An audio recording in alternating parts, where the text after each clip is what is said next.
माननीय मुख्यमंत्री जी लगातार स्वयं मॉनिटरिंग कर रहे हैं और निर्देश है कि सभी श्रद्धालुओं को उचित प्रकार से उनका आवागमन रखा जाए। वो अफवाहें फैलाने का प्रयास करते हैं। एक अफवाह ये फैलाई गई कि 5 मार्च तक डेडलाइन को बढ़ा दिया गया है, जो पूरी तरह निराधार है और उसको मीडिया में तुरंत सर्कुलेट किया गया था। फिर भी मैं आपके माध्यम से सभी लोगों को कहना चाहूंगा कि वो निराधार खबर है और 26 फरवरी तक अभी हमारा जो महाकुंभ है मेला वो चलेगा। रेलवे स्टेशन को लेकर भी अफवाह फैलाने का लोगों ने प्रयास किया कि रेलवे स्टेशन बंद कर दिए गए, तो ऐसा कुछ भी नहीं है। सभी रेलवे स्टेशन सुचारू रूप से चालू हैं। पिछले दिनों जो जाम को लेकर समस्या आई थी उसके लिए भी विशेष प्रबंध किए गए हैं। सभी पार्किंग्स जो एक्टिवेट करानी थी वो एक्टिवेट लगातार कराई जा रही है। कल रात्रि से ही पौष पूर्णिमा का जो हमारा आज का स्नान है बहुत सकुशल रूप से संपन्न हो रहा है। लगातार श्रद्धालुगण आ रहे हैं और लगातार स्नान करके और वापसी भी हो रही है। माननीय मुख्यमंत्री जी लगातार स्वयं मॉनिटरिंग कर रहे हैं और निर्देश है कि सभी श्रद्धालुओं को उचित प्रकार से उनका आवागमन रखा जाए, किसी प्रकार की परेशानी उनको ना हो और स्नान करके सकुशल उनकी वापसी कराई जाए। सभी लगभग 322 से ऊपर सिविल ऑफिसर्स, लगभग 9000 फोर्स हमारी जो लगी हुई है, लगभग 60 से ऊपर जो हमारी RAF और CAPF होती है उसकी कंपनीज लगी हुई हैं और ट्रैफिक पुलिस हमारी लगी हुई है। साथ साथ ही हम लोग NCC का, NSS का भी सहयोग और स्वयंसेवी संस्थाएं जो हमारी हैं, सिविल डिफेंस का सहयोग भी हम लोग ले रहे हैं ट्रैफिक मैनेजमेंट के लिए और लगातार श्रद्धालुओं से अपील कर रहे हैं कि सभी लोग जो उनके निर्धारित घाट हैं, जो संगम घाट है, वहां पर जाएं, शांतिपूर्वक सभी स्नान करें और उसके बाद सकुशल उनको लौटाने के लिए सभी अधिकारी, कर्मचारी, पूरा प्रशासन प्रतिबद्ध है, कटिबद्ध है। सर, श्रद्धालुओं में कुछ अफवाहें भी हैं, अफवाहों को लेकर क्या कहेंगे? देखिए, चूंकि ये इतना बड़ा जब आयोजन होता है तो बहुत सारे शरारती तत्व हैं जो अफवाहें फैलाने का प्रयास करते हैं। एक अफवाह ये फैलाई गई कि 5 मार्च तक डेडलाइन को बढ़ा दिया गया है, जो पूरी तरह निराधार है और उसको मीडिया में तुरंत सर्कुलेट किया गया था। फिर भी मैं आपके माध्यम से सभी लोगों को कहना चाहूंगा कि वो निराधार खबर है और 26 फरवरी तक अभी हमारा जो महाकुंभ है मेला वो चलेगा। इसके अतिरिक्त रेलवे स्टेशन को लेकर भी अफवाह फैलाने का लोगों ने प्रयास किया कि रेलवे स्टेशन बंद कर दिए गए, तो ऐसा कुछ भी नहीं है। सभी रेलवे स्टेशन सुचारू रूप से चालू हैं।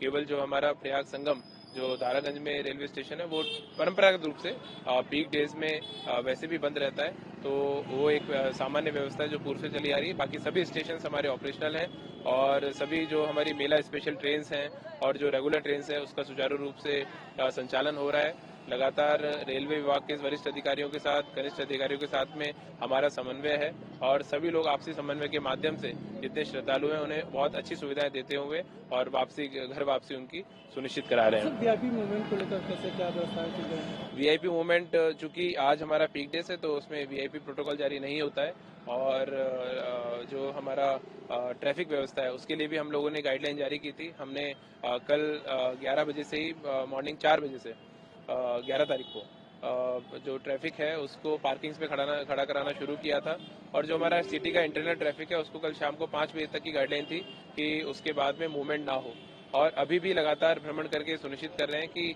जितना ट्रैफिक मूव कर रहा है, क्योंकि कुछ लोग पहले से होटलों में रहते हैं या कुछ जो हमारे स्थानीय निवासी हैं जिनको आवश्यक कार्यों से जाना होता है, तो केवल वही लोग अभी मूव कर रहे हैं और वो भी अगर यथासंभव निकट तक पार्किंग में खड़ा करें, कोई आवश्यक कार्य है तो लोकल पुलिस से समन्वय स्थापित करके वो जा रहे हैं। तो ट्रैफिक की व्यवस्था ये है। इस बार चूंकि महाकुंभ में कई श्रद्धालुओं को, करोड़ों श्रद्धालुओं का लगातार आगमन हो रहा है, तो कुछ निर्णय भी लिए गए हैं, जैसा कि जो हमारे जब कल्पवासी निकलते हैं तो वो 12 तारीख को ही निकलते थे। ये निर्णय हमने लिया है कि जब तक हमारे जितने श्रद्धालु बाहर से आ रहे हैं वो उन सबकी सकुशल वापसी ना हो जाए तब तक उनके व्हीकल ना निकले, क्योंकि अगर वाहन और श्रद्धालु एक साथ निकलेंगे तो वो चौक पॉइंट बनता है जिसके कारण श्रद्धालुओं के आवागमन बाधित होता है और उसमें समस्या उनको होती है। तो इसलिए सभी कल्पवासियों ने हमें सहयोग प्रदान किया है और सभी ने ये आश्वासन दिया है कि जब हमारे सभी श्रद्धालुगण आज का पवित्र स्नान करके अपने गंतव्य स्थान को चले जाएंगे तो उसके बाद ही वाहन मूव किए जाएंगे और पूर्व से ही हमने उनके वाहन भी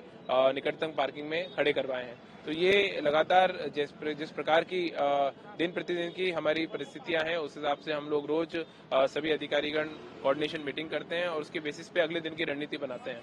और चूंकि ये एक बहुत ऐतिहासिक अवसर है, प्रत्येक पूरे भारतवर्ष से प्रत्येक जन महाकुंभ में प्रतिभाग करने को लेकर लालायित है। और ये उत्तर प्रदेश प्रशासन और माननीय मुख्यमंत्री जी के निर्देशन में हम सभी लोग पूरी तरह कटिबद्ध और प्रतिबद्ध हैं कि बिल्कुल भी असुविधा हुए दिए बिना सभी लोगों का स्नान हम सकुशल संपन्न कराएं। पिछले दिनों जो जाम को लेकर समस्या आई थी उसके लिए भी विशेष प्रबंध किए गए हैं।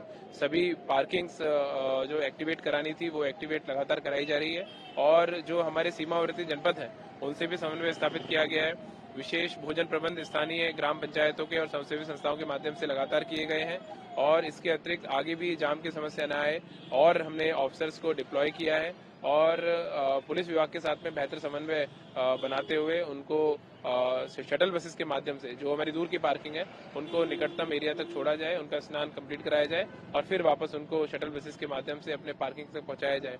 तो बहुत डिटेल एग्जीक्यूशन लगातार चल रहा है। हम लोग सभी अधिकारी लोग सड़कों पे हैं और लगातार माननीय मुख्यमंत्री जी भी स्वयं मॉनिटरिंग कर रहे हैं, निर्देश दे रहे हैं और हम सभी लोग उसका अनुपालन करते हुए और वरिष्ठ अधिकारियों से समन्वय बनाते हुए लगातार उन सभी निर्देशों को धरातल पर उतार रहे हैं। अभी सर श्रद्धालुओं के जो स्नान का आंकड़ा है कितना तक होगा? देखिए लगभग 40 करोड़ से ऊपर श्रद्धालु स्नान कर चुके हैं। लगातार आगमन हो रहा है और लगातार क्वेरीज हमारे पास आ रही हैं। आप देखेंगे 26 फरवरी तक सभी ट्रेनों में टिकट्स फुल हैं और इसके अतिरिक्त फ्लाइट्स फुल हैं और लोग लगातार आ रहे हैं और हम लोगों के पास क्वेरी आती है कि सभी लोग स्नान करना चाहते हैं। तो मैं आपके माध्यम से भी अपील करूंगा, हर दिन चूंकि पवित्र दिन है तो केवल किसी वीकेंड पे ज्यादा लोग प्लान कर लेते हैं तो कई बार समस्या होती है ट्रैफिक को लेकर।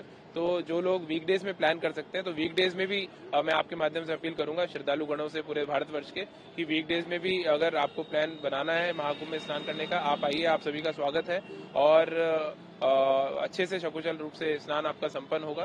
तो वीकेंड के साथ साथ अगर वीकडे में भी लोग प्लान कर लेंगे तो वीकेंड पे जो एकदम से पूरा लोड आता है वो बढ़ जाएगा और उसके माध्यम से सभी को सुविधा पूर्वक रूप से स्नान हम लोग संपन्न करा पाएंगे। आज माघ पूर्णिमा का स्नान है, अगला नेक्स्ट का स्नान शिवरात्रि का होगा, इसके लिए आप लोग तैयार? देखिए लगातार बिल्कुल आज भी आप देख रहे हैं कि पूरी तरह सकुशल रूप से स्नान चल रहा है और आगे भी वीकेंड पे भी हम लोग पूरी तरह तैयारी है हमारी सैटरडे संडे फ्राइडे को लेकर और इसके अतिरिक्त जो अगला भी हमारा स्नान आएगा उसको लेकर। अब चूंकि हर दिन जब इतना ऐतिहासिक रूप से श्रद्धालुगण पूरे भारतवर्ष से आ रहे हैं तो उसमें पीक डे हर दिन को हम लोग पीक डे की तरह ही ट्रीट कर रहे हैं। हर दिन हमारे लिए पीक डे है और हर दिन उसी कटिबद्धता के साथ में, उसी प्रतिबद्धता के साथ में कर्मचारी नीचे तक काम करे, हम लोग उसको इंश्योर कर रहे हैं।